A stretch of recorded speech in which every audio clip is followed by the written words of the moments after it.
Bismillahirrahmanirrahim. Assalamualaikum warahmatullahi wabarakatuh. Jamaah kaum muslimin muslimat rahimakumullah wa hafizakumullah.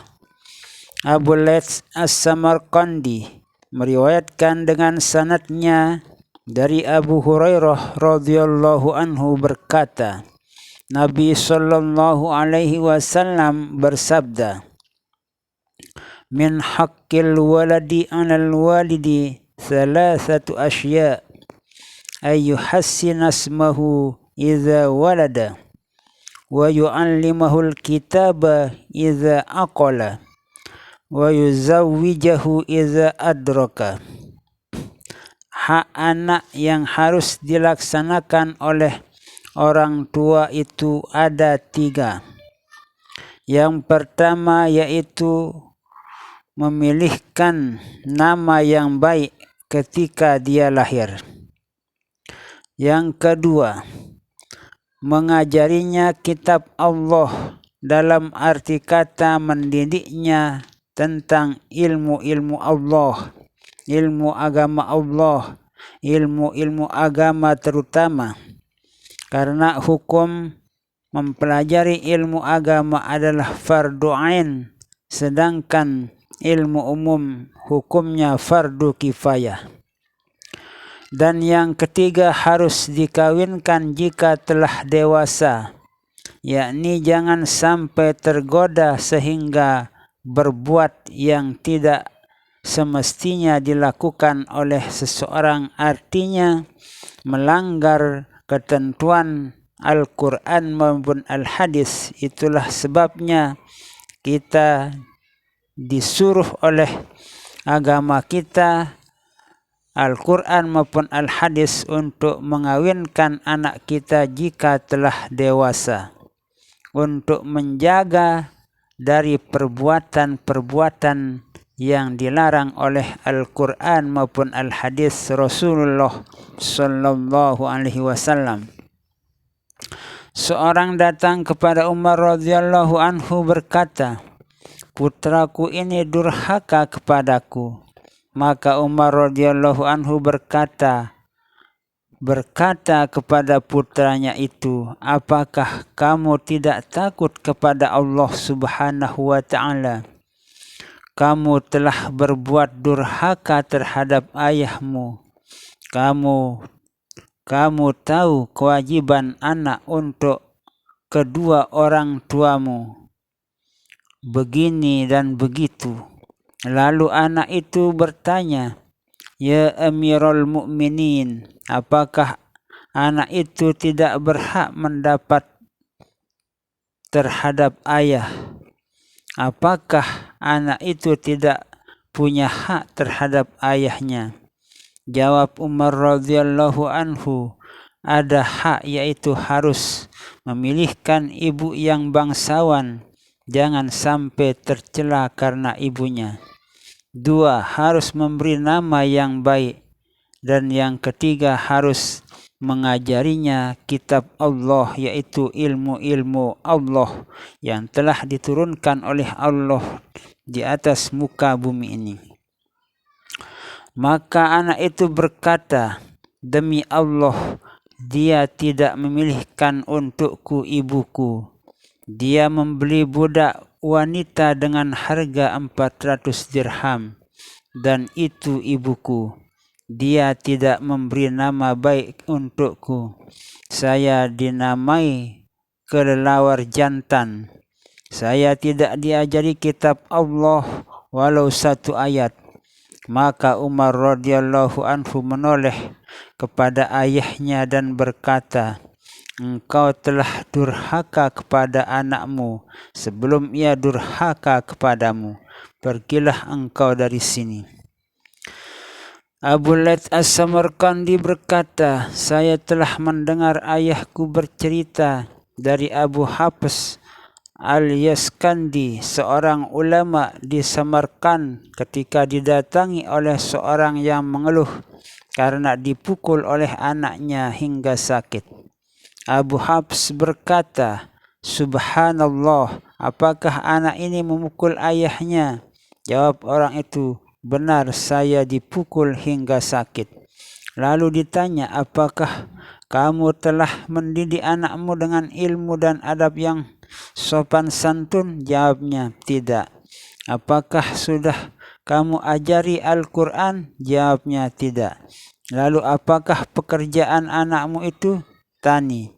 Abi Hafs berkata, engkau tahu mengapakah dia memukul kamu? Jawabnya, tidak.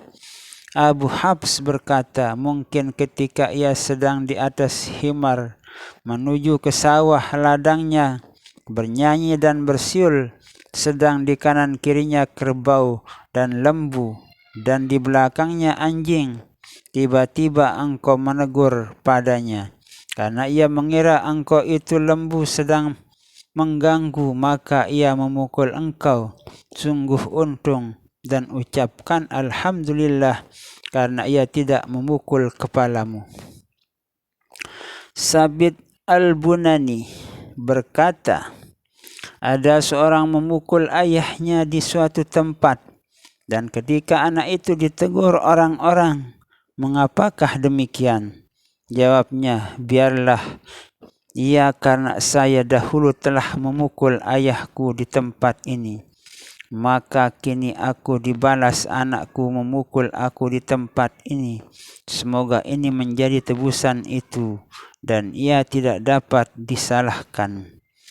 Ahli hikmah berkata, siapa durhaka terhadap kedua orang tuanya, kedua ibu bapanya, maka tidak merasa kesenangan dari anaknya. Dan siapa tidak musyawarah dalam urusan-urusannya, tidak tercapai hajatnya. Dan siapa yang tidak mengalah kepada keluarganya, istrinya, maka akan hilang kesenangan hidupnya. Asy-Sya'bi meriwayatkan Nabi sallallahu alaihi wasallam bersabda, rahimallahu walidan a'ana waladahu ala birrih. Allah akan merahmati kepada seorang bapa yang membantu anaknya untuk berbakti taat kepadanya, yakni tidak menyuruh sesuatu yang dikhawatirkan anak itu tidak dapat melaksanakannya. Ada seorang yang soleh, jika ia berhajat kepada sesuatu, tidak menyuruh anaknya dan menyuruh kepada orang lain. Dan ketika ditanya, jawabnya, saya khawatir kalau anakku tidak mengikuti apa yang aku perintahkan, sehingga ia itu telah berbuat maksiat kepadaku dan masuk neraka disebabkan perintahku. Dan saya tidak suka anakku masuk neraka, tidak akan membakar anakku dengan neraka. Itulah yang menyebabkan aku tidak mau menyuruh anakku untuk melakukan sesuatu yang aku suruh tersebut. Diriwayatkan bahwa Khalaf bin Ayyub juga berbuat seperti ini. Al-Fudail bin Iyad berkata, orang yang sempurna kemanusiaannya yaitu yang taat kepada kedua orang tuanya dan menghubungi kerabatnya,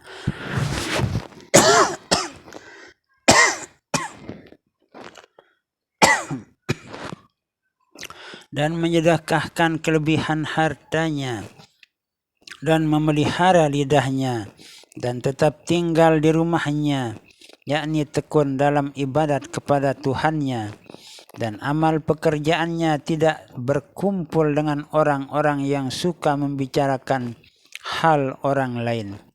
Rasulullah sallallahu alaihi wasallam bersabda, arba'un min sa'adatil mar'i an takuna zawjatahu salihah wa auladahu abraran wa khulata'uhu salihina wa ayyakuna rizquhu fi baladihi.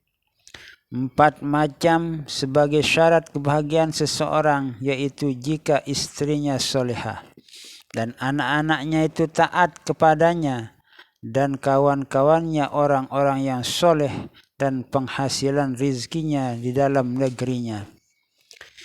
Yazid Ar-Raqqasi meriwayatkan dari Anas radhiyallahu anhu berkata, 7 macam yang dapat diterima pahala sampai sesudah matinya. Siapa yang membangun masjid maka ia tetap mendapat pahalanya selama ada orang yang sembahyang di dalamnya. 2. Siapa yang mengalirkan air sungai selama ada yang minum daripadanya. 3. Siapa yang menulis mushaf ia mendapat pahala selama ada yang membacanya.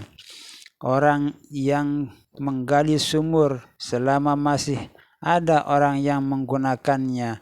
5. Siapa yang menanam tanaman selama dimakan oleh manusia atau burung. 6. Siapa yang mengajar ilmu yang berguna selama dikerjakan oleh orang yang mempelajarinya. 7. Orang yang meninggalkan anak soleh mendoakan dan membacakan istighfar kepadanya, yakni jika mendapat anak lalu diajari ilmu dan Al-Quran, maka ayahnya akan mendapat pahala selama anak itu melakukan ajaran-ajarannya tanpa mengurangi pahala anak itu sendiri. Sebaliknya, jika dibiasakan berbuat fasik, maka ia mendapat dosanya tanpa mengurangi dosa orang yang berbuat sendiri, yang dinamakan dengan dosa jariah. Sebagaimana riwayat Abu Hurairah radhiyallahu anhu berkata, Nabi Muhammad SAW bersabda, jika telah mati anak Adam maka berhenti amalnya kecuali 3 macam. Sedekah yang berjalan terus, ilmu yang berguna diamalkan, anak yang soleh mendoakan baginya. Terima kasih, semoga apa yang saya sampaikan ini bisa kita amalkan dengan penuh keikhlasan, keyakinan dan keistiqomahan agar kita mendapat ridha dan maghfirah Allah Subhanahu wa taala fid dunya wal akhirah, mati dalam husnul khatimah, masuk surga bighairi hisab. Amin amin amin amin ya rabbal alamin. Wallahu a'lamu bissawab. Wallahu a'lamu bissawab. Wallahu a'lamu bissawab. Assalamualaikum warahmatullahi wabarakatuh.